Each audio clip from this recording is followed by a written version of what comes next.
UQ, University of Queensland. They're going too far, do you think, in this crusade against a student activist? Although I don't think he's much of an activist if he's just standing up for Australia's national interest.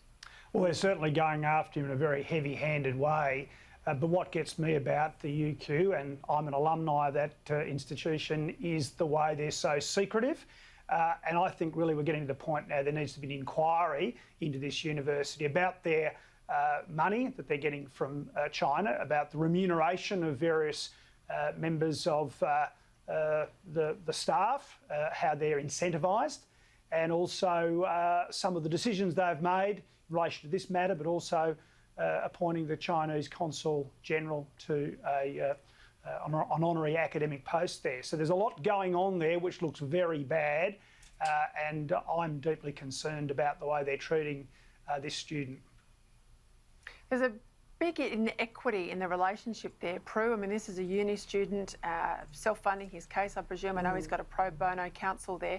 But Campbell's right, these guys have got significant funding links to the Chinese government. I mean, there's a Confucius Institute and many other things there in the mix. Where's the transparency and where's the fair play? Well, there isn't any, you know, and it's why they're going so hard, because they've got so much at stake. You know, the investment by China, the infiltration of China right through that university and many others around Australia, and this is the concern, compromises the standards and the actions of the people in charge. I think an inquiry is long overdue, and we should all be really concerned about how China again is infiltrating our institutions and trying to brainwash our young people and hold us to ransom. It's appalling. Well, Campbell, I don't think the Queensland government would call that inquiry. It'd have to be at the federal level. I've got to ask you, Jackie Trad gone, now saying, however, she's going to run for her South Brisbane seat. How do you see her chances? Well, look, actually, I want to take my hat off to her for a rare moment this evening to say I didn't think she'd actually do that. I thought she would take the cowardly way out and use her internal Labor Party power to try and jump to another seat. But, you know, she's going to give it a go. And it's going to be tough on the numbers, particularly with the LNP preferencing the Greens against her. So, you know, the prediction of many commentators is the Greens are set to win that seat on the back of the LNP preferences. So at least she's prepared to stick with her community, her constituency, and give it a go. Yeah, we'll see, won't we?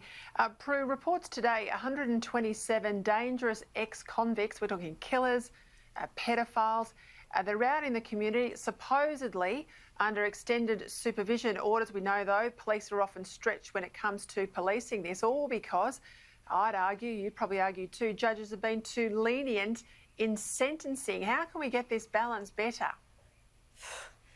Well, sack all the judges maybe, or change it, you know, change their appointments, because clearly, you know, there's a bias, there's a leniency. It seems to me that the victim and the victim's family are penalised and they have the life sentences, and these criminals just seem to scoff at it. And what is truth in sentencing? What is a life sentence? It's a misnomer.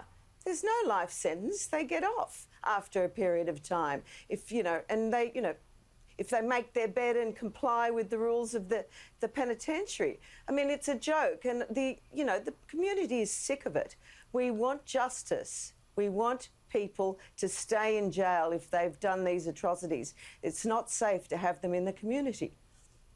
Yeah, we're not talking about low-level crimes. We're talking about abuse of children. We're talking about murder. I mean, they're very serious offences. I've got to play you a grab, Campbell Newman. It was the project on Monday night. Queensland Premier Anastasia Palaszczuk was asked this.